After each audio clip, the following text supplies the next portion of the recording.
കുടുംബത്തിന്റെ ഭാര്യ അന്നക്കുട്ടി, ഭർത്താവ് മത്തായി നമുക്കൊന്ന് പരിചയപ്പെടാം.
അയ്യോ, ഈ മനുഷ്യന്റെ കൂടെയുള്ള ജീവിതം മടുത്തു.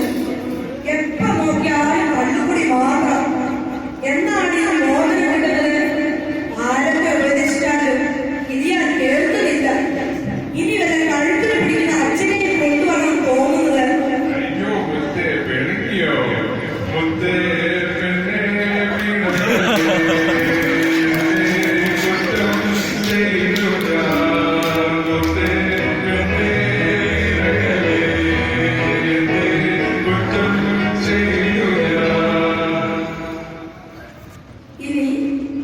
ഇവരുടെ ഇടയിലെ അച്ഛനും കപ്പ്യാർ കോമയെ നമുക്കൊന്ന് പരിചയപ്പെടാം.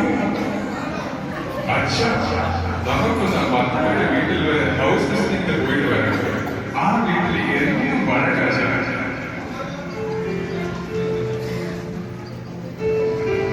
അയ്യോ, അച്ഛനെ കപ്പ്യാരെ കൂടി വരുന്നല്ലോ. ഓ, വെള്ളം പിരിവിനായിരിക്കും.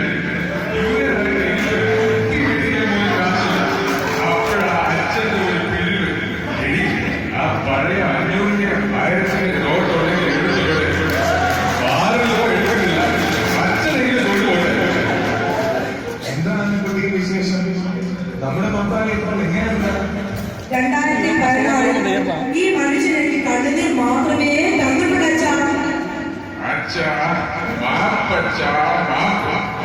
മത്തായി ഇന്ന് ശകലം കുടിച്ചിട്ടുണ്ട്. എന്നോട് ക്ഷമിക്കണം അച്ഛ. ഞാനൊരു കുപ്പി മാത്രമേ കുടിച്ചിട്ടുള്ളൂ. എന്റെ 10ാമത്തെ വയസ്സിൽ തുടങ്ങിയതാണ്. ഇനി എനിക്ക് നിർത്താൻ പറ്റുന്നില്ല. നിർത്തിയിട്ട് ഞാൻ മടിയായിരുന്നു. മത്തായി, നീ കർത്താവിന് നടക്കാതെ ഒന്നും ചെയ്യരുത്. ഇല്ല അച്ഛാ, ഞാൻ താമസിക്കാതെ വന്ന് മാനസാന്തരപ്പെട്ടോളാം.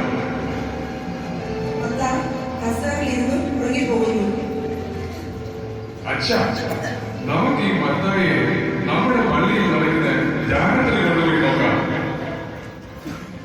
അന്നക്കുട്ടി, നീ വിഷമിക്കണ്ട. നമുക്ക് മത്തായി അറിയാതെ നമ്മുടെ പള്ളിയിൽ നടക്കുന്ന ധ്യാനത്തിനൊന്ന് കൊണ്ടുപോകാം.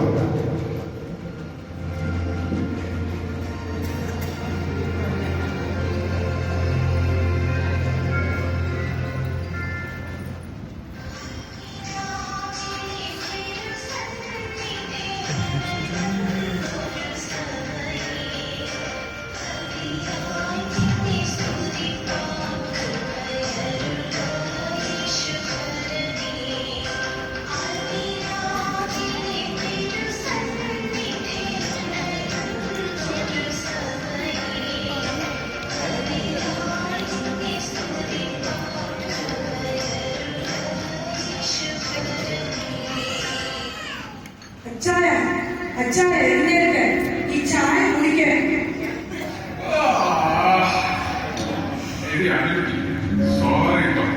ഞാൻ ഇത് കുറച്ച് ഓവറായി പോയി. നീ എന്നോട് ക്ഷമിക്കടി.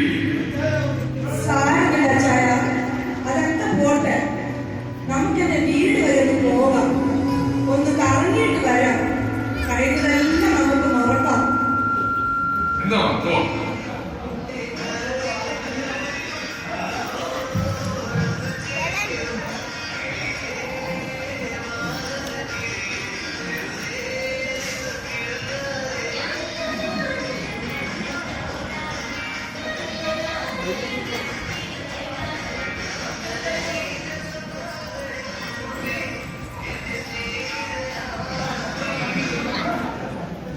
അടുത്ത ദിവസം ധ്യാന കേന്ദ്രത്തിനകത്ത് ബഹുമാനപ്പെട്ട നാട്ടുകാരെ, ഈ ഇടവകയിൽ നടക്കുന്ന ധ്യാനത്തിന് നിങ്ങൾക്ക് എല്ലാവർക്കും സ്വാഗതം.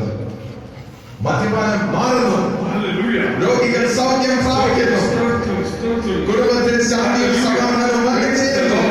ഇതാ ഒരു കുഞ്ഞാടിനെ രക്ഷ പ്രാപിക്കാൻ നമ്മൾ ചെയ്യുന്നു. Hallelujah. Fire, power, power, glory. Hallelujah. രക്ഷ പ്രാപിക്കുന്നു.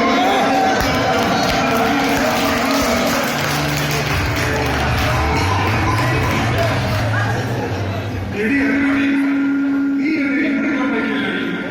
ഇനി ഞാൻ ഒരിക്കലും വിളിക്കില്ല. നിന്റെ അമ്മയാണ് സത്യം. എന്നെ വിട്ടേടി. ഞാനില്ല.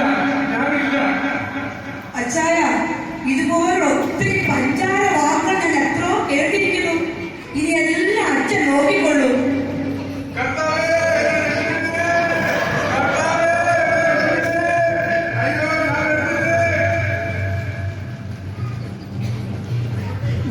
സീറ്റു അടുത്ത ദിവസം അണ്ണാൻകുട്ടി വീട്ടിലേക്ക് പ്രാർത്ഥിച്ചുകൊണ്ടിരിക്കുന്നു. ദൈവമേ, എന്റെ അച്ഛനെ കാത്തു കൊള്ളണേ. എന്റെ അച്ഛനെ പുതിയൊരാളാക്കി നീ മാറ്റി തരണേ. ഇന്ന് എന്റെ അച്ഛനെ ദാനം ചെയ്ത ദിവസമാണല്ലോ. അച്ഛൻ പോയിട്ട് 7 ദിവസമായല്ലോ. ഇന്ന് ചിലപ്പോ അച്ഛൻ വീട്ടിൽ വരുമായിരിക്കും.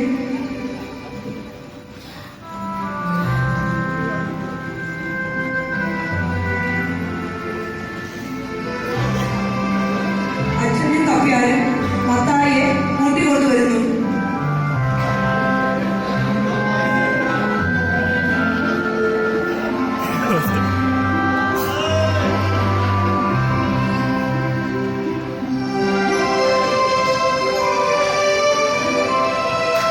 അച്ഛാ, എന്റെ അച്ഛനെ എങ്ങനെയുണ്ട്? അന്നക്കുട്ടി, ഇതാ നിന്റെ മത്തായി. ഒരു പുതിയ ആളായിട്ട് നിന്നെ മുന്നിൽ തിരിച്ചെത്തിയിരിക്കുന്നു. അച്ഛായ, എന്റെ അച്ഛനെ വന്നല്ലോ. അനുമതി, നീ എന്നോട് ക്ഷമിക്കണം. ഞാൻ നിന്നെ ഒരുപാട് ഉപദ്രവിച്ചിട്ടുണ്ട്, വേദനിപ്പിച്ചിട്ടുണ്ട്. ഈ പുതിയ വർഷം മുതൽ ഞാൻ ഒരു പുതിയ ആളായി മാറി നിന്റെ കൂടെ എന്നും ജീവിക്കും. ദൈവത്തിന് നന്ദി. ഇനി മുതൽ ഞാനും എന്റെ കുടുംബവും യഹോവയിൽ ആശ്രയിച്ച് ജീവിക്കും. നമുക്ക് പാട്ടുപാടി പ്രാർത്ഥിക്കാം. ഭക്തിയോടെ ഞാൻ സ്തുതി പാടിടും യേശുനാഥാ. എനിക്കായി ചെയ്തൊരു ചൊല്ലുന്നു ഞാൻ. സ്വർഗ്ഗസ്ഥനായ ഞങ്ങളുടെ പിതാവേ, നിന്റെ നാമം സ്തുതിക്കണമേ. നിന്റെ രാജ്യം വരണമേ. നിന്റെ തിരുത്തം സ്വർഗ്ഗത്തിലെ പോലെ ഭൂമിയിലാകണമേ. ഞങ്ങൾക്ക് ആവശ്യമുള്ള ആഹാരം തരണമേ. ഞങ്ങളുടെ കടക്കാരോട് ക്ഷമിച്ചതുപോലെ ഞങ്ങളുടെ പാപം ഞങ്ങളോട് ക്ഷമിക്കണമേ. പരീക്ഷയിലേക്ക് ഞങ്ങളെ പ്രവേശിപ്പിക്കരുതേ. എന്തെങ്കിലും ഞങ്ങളെ രക്ഷിക്കണമേ. യഹോവയായ രാജ്യവും ശക്തിയും മഹത്വവും എന്നേക്കുമുള്ളതാകുന്നു. ആമേൻ. അങ്ങനെ മത്തായി ധ്യാനത്തിന് പോയി അവരുടെ കുടുംബവും നല്ലൊരു കുടുംബം